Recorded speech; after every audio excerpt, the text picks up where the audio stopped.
사무라이의 가스라이팅에 세뇌된 일본인들의 세 가지 특징.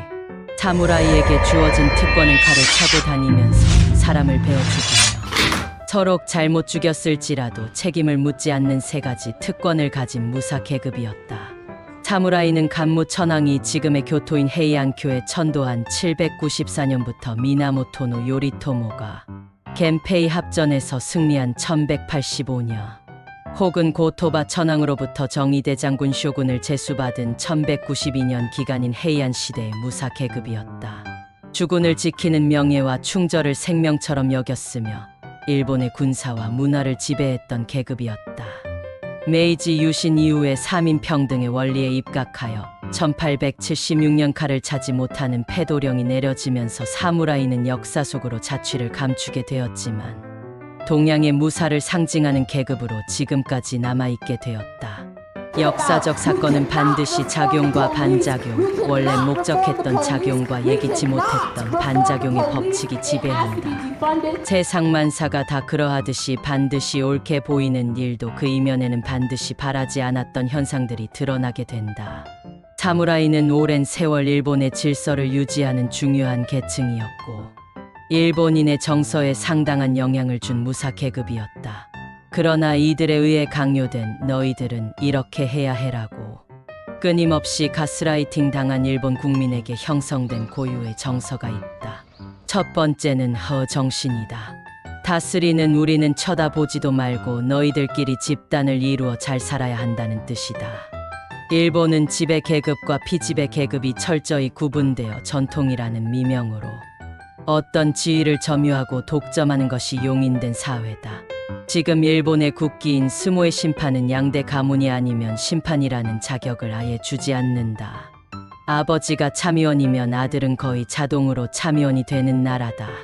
지배하는, 좋게 말해서 리더는 길러지는 것이 아니라 피를 받아 태어난다는 믿음을 오랜 세월 동안 강요받은 국민들은 아무 저항 없이 수긍한다.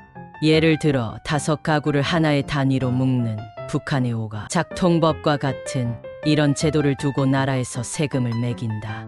너희는 쌀 20가마를 세금으로 내야 한다. 너희끼리 싸우지 말고 화합해서 거둬라. 5가구의 경제력이 다르기 때문에 20가마를 5로 나누어 가구마다 4가마를 거둘 수가 없다. 가난한 집에 세금을 채우기 위해 있는 집에서 더 거둬야 하는데 이때 분쟁이 발생할 수가 있다. 하지만 이럴 때 싸우면 안 된다. 있는 사람은 더 내고 없는 사람은 덜 내고 서로 다투면 안 된다. 국가의 신성한 명령을 수행하는 국민이 다퉈서야 하겠느냐. 싸우지 말라. 이것이 그들이 지향하는 화해의 개념이다. 둘째는 장인 정신이다. 우리는 흔히 일본은 장인 정신이 투철하여 제조업이 강하다고만 알고 있다. 하지만 그 장인 정신이 어디에서 비롯된 것인지는 잘 알지 못한다. 예를 들어 대장장이를 들어보자. 대장장이는 칼을 만든다. 그 칼을 사무라이가 들고 싸움터로 나간다. 그런데 칼이 부러지고 말았다. 싸움에서 죽거나 부상당한다. 싸움에서 지고 돌아온 사무라이들이 대장장이를 찾아간다. 내 죄를 내가 알렸다. 내가 칼을 잘 못 만들어서 우리 사무라이들이 전쟁에서 패하고 죽었다. 내 놈의 목숨으로 죽은 영혼을 달래야겠다. 달게 칼을 받으라. 대장장이는 대장간 앞에서 칼에 맞아 죽는다. 누가 대장장이를 하려 할까?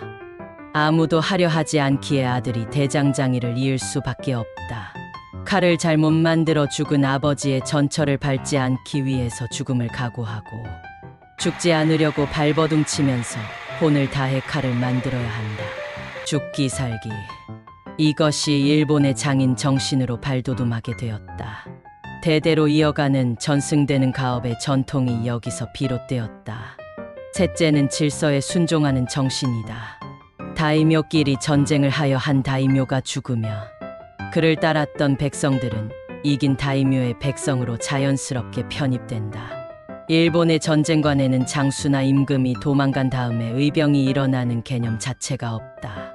강한 사람에게 자연스럽게 편입되어 충절을 다하는 것이 그들에게 천착된 습관이었다.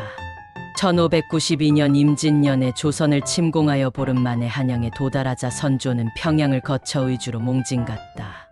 여차하면 압록강을 건너 중국으로 도망갈 계획까지 세웠다. 임근이 도망간다? 일본의 사고로는 도저히 가늠하기 어려운 상황이었다. 고니시 유키나카는 전쟁이 끝난 줄 알았다.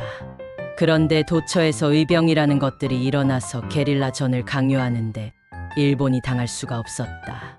하여튼 일본은 순종의 나라다. 지진이 났을 때 운동장에 피신한 많은 사람들이 식수와 식량을 공급받기 위해 긴 줄을 늘어서서 하염없이 기다리면서도 짜증내지 않는다. 기다림에 익숙한 일본, 새치기 없는 일본, 애누리도 없지만 바가지 요금도 없는 일본이다. 화, 질서, 수능, 장인 정씨는 일본의 기형적인 지배 계급인 사무라이에게 가스라이팅 당한 백성들에게 형성된 반작용의 결과물이다.